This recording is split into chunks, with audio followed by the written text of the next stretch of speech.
Hello everyone, welcome back to a visual journey of the Tower card.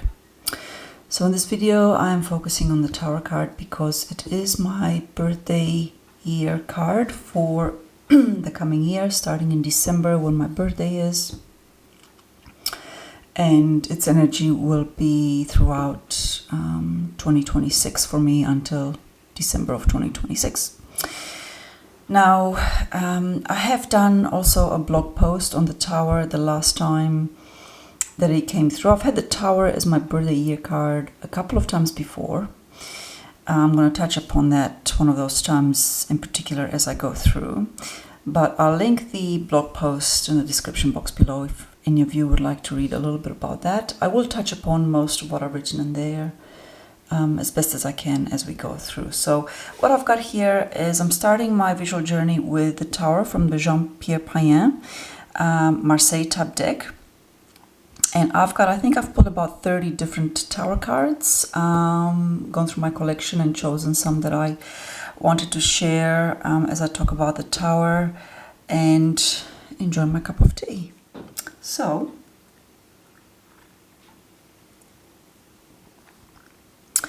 yeah, I mean, what can we say about the Tower? You know, having these people fall from a man-made structure. No matter which deck you have, you kind of get the similar energy. We've got a structure created by humans, two people falling out. There's assumption, I suppose, or the possibility, perhaps, that in the early Marseille type decks, what they're showing is a meteor hitting the Tower. So that implies, meteor strike on Earth. And that's certainly a possibility. But I think in the context of the modern world, and from my experience as a reader and in my own personal life when the Tower has come up, we don't need to have celestial intervention for us to face the challenges of the Tower, because we seem to be really good at creating structures and walls in our own lives that ultimately bring about a total, I don't want to say collapse, but a total deconstruction of what was constructed, because it doesn't align with the core of who we are, because it imprisons us. What was once safe and comforting suddenly starts to become confining and stifling and oppressive. Isn't it amazing that no matter how much we might consciously decide upon something, ultimately, if it doesn't align with our inner truth, it's going to come down. It's going to dissolve. And, the experience of the Tower is not a pleasant one. I mean, who likes to fall without some cushioning at least to catch you?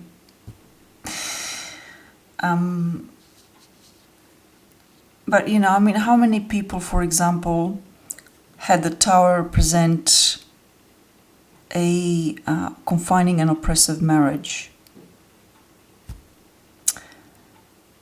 Why one couldn't see that marriage, or any relationship, let's say, it doesn't have to be marriage, it could be a long-term relationship. Why couldn't we see that from the beginning? That's $1 million question, and perhaps it was there all along, but we chose to ignore it or overlook it or not paying any attention to the energy of the relationship. So yeah, the Tower comes along. I'm going to put my astrologer's hat on and say that often the Tower is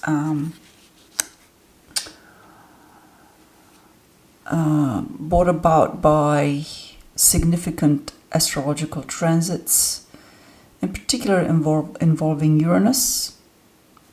And for me, I will have the transit of Uranus making a square to my nodal axis and to my natal Mars next year. So, woohoo! It's gonna get interesting. Of course, the Tower doesn't have to relate to relationships. It can be anything that is confining, restricting, binding, or generally not supporting you to live your life to the fullest of its expression. Okay. I love the keywords here on the Majestic Earth tarot card: sudden change, disruption, revelation, and upheaval. Because the Tower is very much sudden. And, you look at astrology, the difficulty with making any sort of prediction that involves a Uranus transit is that Uranus is the planet of unpredictability. Like, you literally can't really say with certainty how that's going to manifest in real life. But something is going to end. And while there might be destruction, this isn't the only card that has Kali, by the way, in the Tower. There is another one, I think I've already shown it earlier on in the Chrysalis Tarot. Let me have a look. Yes, I did show it. Here it is.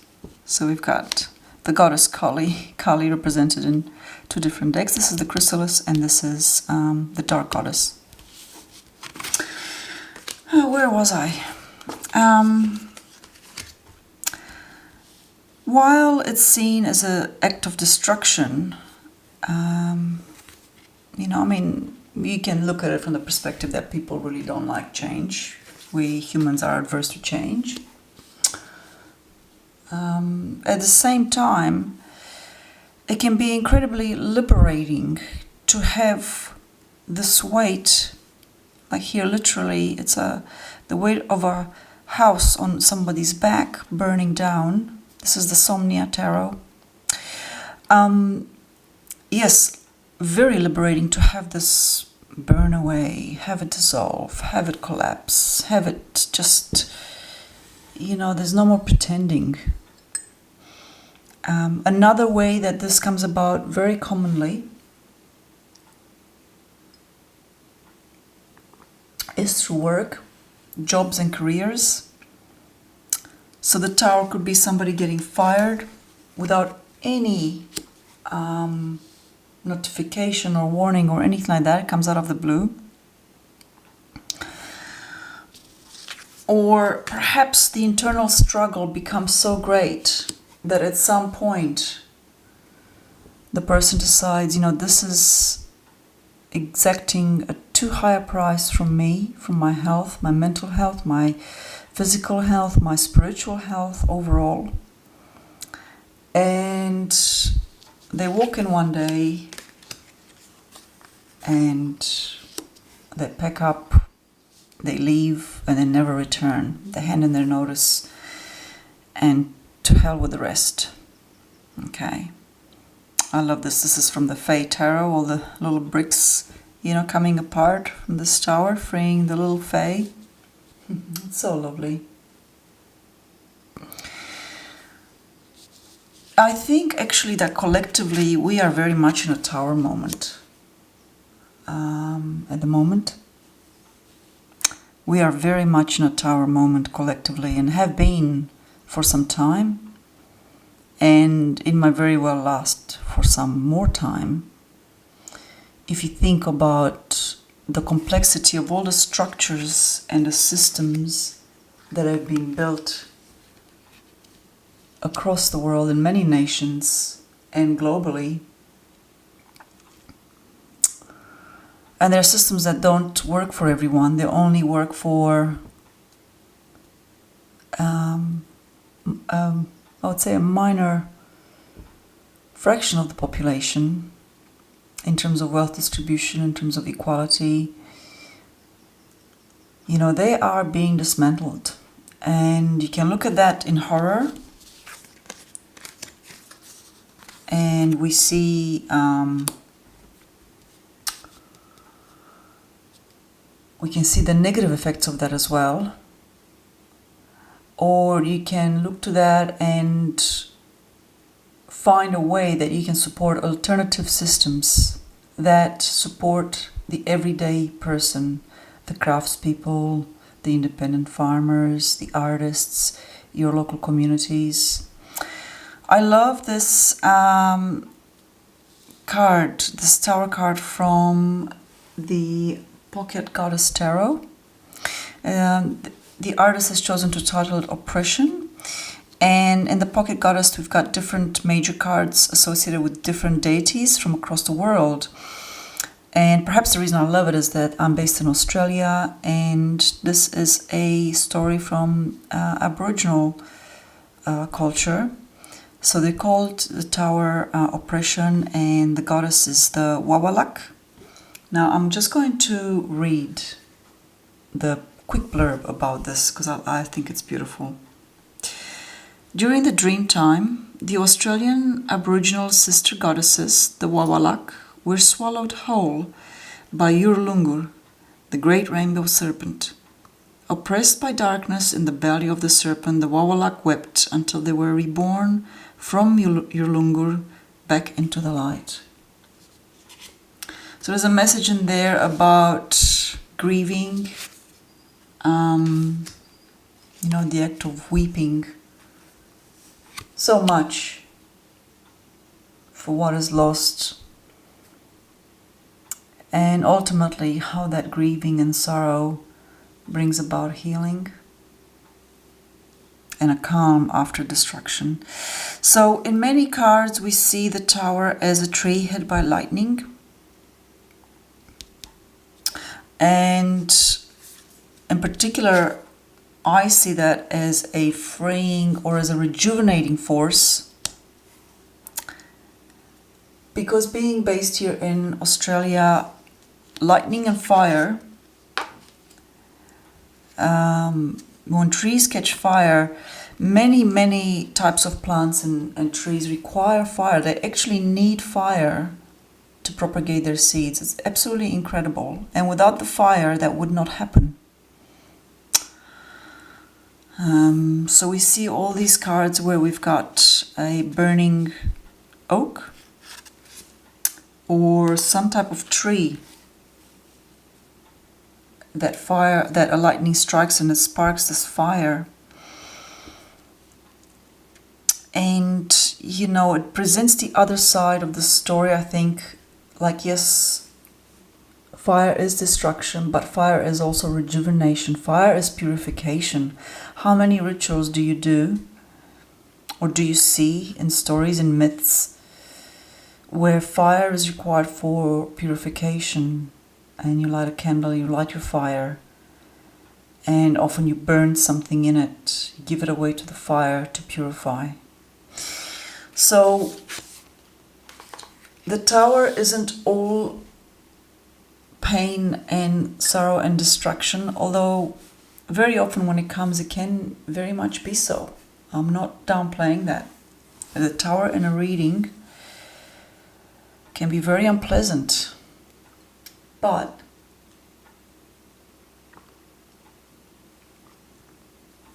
out of the ashes will rise something incredible, because there is no more confinement.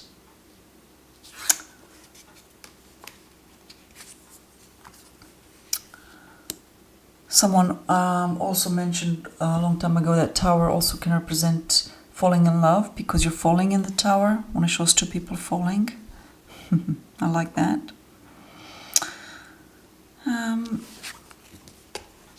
But overall, I think the Tower faces us as humanity to deal with any constructed ideologies or life circumstances that are not for the greatest good of everyone, that are false. No, false ideologies are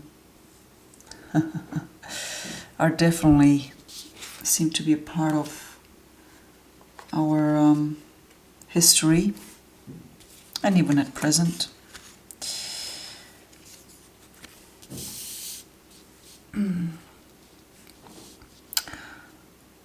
Historically, I think some people have associated the Tower with the fall of the Tower of Babel. Now, I was reading Jean-Michel's book on the Marseille Tarot. Actually, I'll bring that up. And he doesn't really seem to agree with that. For me, it certainly rings true. Like, I consider the Tower images to represent the Tower of Babel. And he talks about that in his book. When he says that numerous tarot books suggest that this card depicts in some manner or other the Tower of Babel. Quite frankly, I find the suggestion at odds with the tarot image in terms of its general depiction and in terms of what is known of both Babel Tower and what we now know of the then popular infancy Gospels. Its sole common feature with Babel is the fall of its workmen as they seek to ever raise the ziggurat. And ziggurat, the card image is not, and then he gives some images of ziggurats. Now, to me that really does seem like a tower. Ziggurat, no ziggurat. I understand what he's saying. This is from his reading the Tower, reading the Marseille Tarot by Jean-Michel David. But I do think that very much the Tower is, serves as a warning for us to be very careful what we build in our lives and for what reason and for what purpose. Because once again, if it's not aligned with your own greatest good and truth, with your own inner truth, you're going to be in for a shock. Sooner or later, at some stage, certain shocks will come and they won't be pleasant. And the Tower will be destructed. Okay. So, I've only got a couple more. Actually, let me put this one down here. The Rohrig. I've come to really love this this deck. It's so unusual. It's not my type of deck, but here we go. Yes, so to conclude, I think that the Tower for me personally will ask me to really look into my life and sweep away what no longer serves me. It will come, the crucial period will probably come around mid-2026, around about that time. So I shall see, what next year brings for me overall. But I hope, regardless of which way it comes, I take some wisdom from this card. This is from the Daily Tarot, my cheapest deck, I believe. I think I paid $10 from it from Kmart, and I love the titles for it. I have the strength to handle anything the universe throws at me. So here we go. I shall conclude my visual journey. I hope you enjoyed it. I hope you've made it through to the end, and if you have, thank you for being here. Thank you for watching and supporting my channel, and until my next video, take care.